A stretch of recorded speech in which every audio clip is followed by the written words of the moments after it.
Mon dentier sur la commode, le podcast des retraités pétillants par Monique. Coucou les pétillants, je suis ravie de vous retrouver pour ce nouvel épisode de Mon dentier sur la commode. C'est toujours Monique, 68 ans, qui vous parle, et je suis à nouveau en mode citadine, dans ma petite garçonnière, ma filière comme j'aime l'appeler. Quand on a un mari amoureux des champs, il faut bien s'adapter pour ne pas s'endormir devant le silence de la campagne. Mais cela ne veut pas dire pour autant qu'on ne s'aime pas. Au contraire, un pied à la ville et un pied à la campagne, c'est ça la retraite du XXIe siècle. Et cela permet de réactiver un amour de plus en plus grand après 40 ans de mariage. Alors aujourd'hui, on met le dentier de côté et on se lance dans une grande discussion sur... Aujourd'hui, je vous parle de ces femmes pétillantes qui ont fait du bruit sur le tard.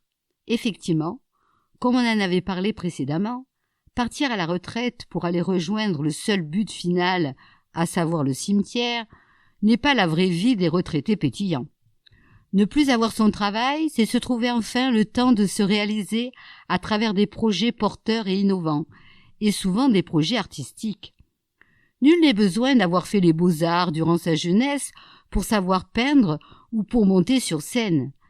Des exemples concrets s'offrent à nous, mais il suffit de bien vouloir les voir comme la peintre, Grande Mamos ou Mamie Moïse.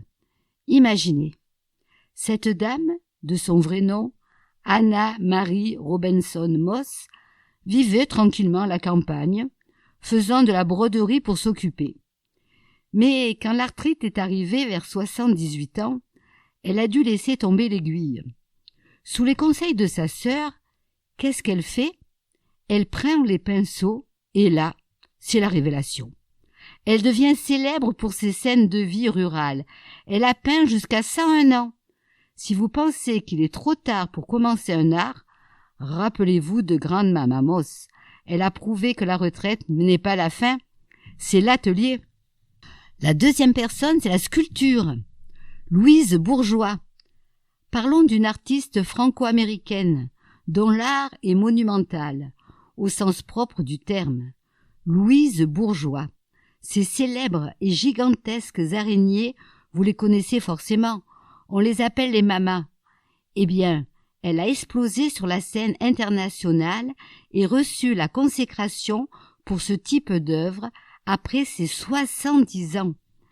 Elle a continué à sculpter et à créer jusqu'à sa mort à 88 ans. L'âge ne l'a pas ralenti, au contraire. L'expérience de toute une vie est devenue la matière première de son art. Troisièmement, parlons de l'écriture. Laura Ingalls Wilder. Excusez-moi pour mon anglais, je suis pas trop anglais. Vous connaissez sûrement la série de La petite maison dans la prairie. L'auteure, Laura Ingalls Wilder, a commencé à écrire cette saga de son enfance qui a bercé des générations quand elle avait plus de 60 ans. Elle a transformé ses souvenirs en un trésor littéraire. La morale, c'est que votre vie entière est une source d'inspiration. Il suffit de s'asseoir et de se laisser couler la plume, même quand à l'âge de raconter des histoires à ses petits-enfants est terminé. Quatrièmement, le cinéma et la scène. Judi Dench. Enfin, regardez les actrices. Prenons la Britannique Judi Dench. Oui, elle était déjà connue, mais elle continue d'enchaîner les rôles majeurs, souvent drôles et parfois après 80 ans. Elle refuse de s'arrêter et montre que le talent n'a pas de date de péremption. Elle incarne cette énergie où l'on continue à se lancer des défis, qu'il s'agisse de recevoir un Oscar ou de faire des claquettes. Alors mes amis retraités pétillants, si ces dames l'ont fait, pourquoi pas vous? Quel pinceau, quelle plume ou quel pas de danse allez-vous ressortir de votre grenier? Maintenant, je vais vous parler de mon expérience auvergnate. Le théâtre contre l'agisme. Et justement, je n'ai même pas besoin d'aller chercher à Hollywood ou dans les musées de New York pour vous prouver la force de l'art à un âge avancé. J'ai eu la chance, ici, en Auvergne, tout près de chez nous, de me rendre compte de la portée de ces projets artistiques. Récemment, j'ai été l'animatrice et la metteur en scène d'un groupe de, oui, on va les appeler les vieux, mais seulement pour se moquer de mots. Ces participants, tous des retraités de plus de 60 ans, n'avaient jamais fait de théâtre de leur vie. Et pourtant, pendant 16 après-midi, ils n'ont pas hésité à se livrer, à se remuer les méninges et à coucher sur le papier tout ce que représentait pour eux l'agisme dans leur vie. Ils ont exploré les clichés, les petites vexations, mais aussi la force de leur génération. Ils ont mis en scène leur histoire. Ce n'était pas de l'art pour l'art, c'était de l'art thérapeutique, de l'art revendicateur. Et je peux vous dire qu'il n'y a pas d'âge pour avoir le tract, ni pour recevoir des applaudissements. Ces retraités pétillants ont prouvé qu'on peut faire des débuts sur les planches à 70 ans passés et que l'expérience d'une vie est le meilleur des textes. Grâce à cette expérience, j'ai pu me rendre compte à quel point l'agisme pouvait faire des dégâts. Effectivement, n'ayant jamais souffert d'agisme moi-même, je ne pouvais m'en rendre compte, mais après avoir partagé cette création théâtrale collective, j'ai réalisé que tout était possible.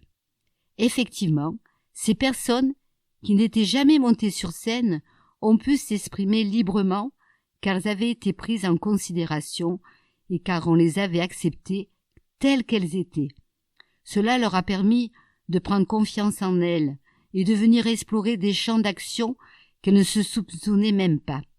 Là, subitement, elles se révélaient elles-mêmes, prenant conscience qu'elles avaient des possibilités et surtout des compétences inexploitées qu'elles ignoraient totalement. La créativité était là. Elle n'attendait que l'occasion de sortir. Et c'est grâce à cette expérience collective qu'elle s'est réalisée en peu de temps. Mais parlons justement de ce temps qui file, mes chers auditeurs, car il se moque bien de nos dents et de nos rides. Nous, les humains, nous sommes toujours en train de courir, on dirait des hamsters sous caféine. Je me souviens du temps où j'étais la chef d'orchestre du chaos familial, avec mes 3 gamins n'ayant qu'1 an d'écart. Mon réveil, ce n'était pas une mélodie apaisante, c'était un sifflet de sergent-chef. Je me levais en regardant ma montre comme si elle allait m'échapper. Il fallait planifier l'impossible, jongler avec les activités extra-familiales, l'orthodontie, j'en frissonne encore, sans oublier le travail et la maison. Certes, mon chéri participait beaucoup, mais avions-nous tout été calé, au quart de poil pour faire rentrer un maximum de choses dans un minimum de temps. Le boulot, la famille, la maison et le temps pour soi. Alors c'était une option qui n'existait pas que dans les magazines de luxe. Une fois que les enfants ont grandi et ont enfin compris comment utiliser une machine à laver, j'ai plongé dans l'engagement politique et associatif. Et là, la course du temps a repris, mais avec un nouveau dossard. Puis, la retraite est arrivée. Et là, je me suis dit, comme vous tous, ça y est, le temps va s'arrêter. Je vais enfin pouvoir le déguster comme un bon gâteau, sans la pression de la contrainte. Mais pensez-vous, non, le temps a défilé de plus belle. On dirait qu'en vieillissant, il change de rythme et qu'il se transforme sur la partition de la vie en une succession de croches qui se reproduisent sans cesse, sans jamais nous offrir un soupir de pause. Pourquoi cette sensation de rapidité, dites-moi? Est-ce que c'est parce que je prends enfin le temps de prendre mon temps et que du coup, le temps me paraît plus rapide? C'est le paradoxe du retraité pétillant. Alors, chers auditeurs, je vous le dis, faites attention à ce temps qui vous échappe. Il faut pouvoir le savourer comme un bon gâteau. Un opéra, par exemple, riche et complexe, et non pas chercher à le combler à tout prix. N'ayons pas peur du vide, de peur de s'arrêter de vivre. S'arrêter, c'est justement prendre une grande inspiration avant de se lancer dans une nouvelle croche. Mais qu'est-ce qui remplit ce temps qui file si vite, si ce n'est nos projets. Le temps est là, certes, mais il est comme une belle assiette vide. Si on la laisse sans rien, on ne voit que la poussière s'y déposer. Et la poussière, pour nous, c'est quoi? C'est le risque de se focaliser sur la petite douleur qui pique, sur la contrariété qui passe, et de laisser ces bobos passagers occuper tout l'espace. Ah non, non, non, merci, hein. Non, non, non. La vraie recette pour ne pas voir le temps passer, c'est surtout pour ne pas s'attarder sur ces mots qui pourraient nous envahir. C'est bien se mettre en mouvement, c'est de se bouger, c'est de participer. C'est ça la magie des projets, qu'ils soient artistiques comme le théâtre de mes Auvergnats ou simplement de grandes balades ou l'apprentissage de l'italien. C'est le fait de stimuler nos émotions, d'alimenter nos désirs de connaissance. Quand on a un projet, le temps ne nous échappe plus, on l'attrape au vol et on le remplit de sens. C'est le meilleur antidouleur du marché. On oublie le genou qui graisse quand on est en train de se demander quelle couleur utiliser sur la toile ou quelle réplique on doit apprendre pour la scène. Alors, cher auditeur, n'ayez pas peur d'ajouter des ingrédients à votre gâteau du temps. Lancez-vous dans l'inconnu, faites du bruit, éprouvez autant que c'est vous qui menez la danse, même si c'est un tango endiablé sur des croches.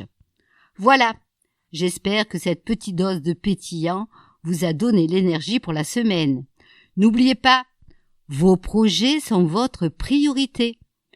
On se retrouve très vite pour une nouvelle chronique pleine d'histoires vraies et d'autodérision.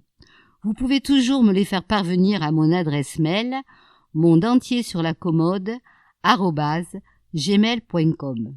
Je m'en servirai pour les publier de façon anonyme, car cette chronique, c'est la vôtre.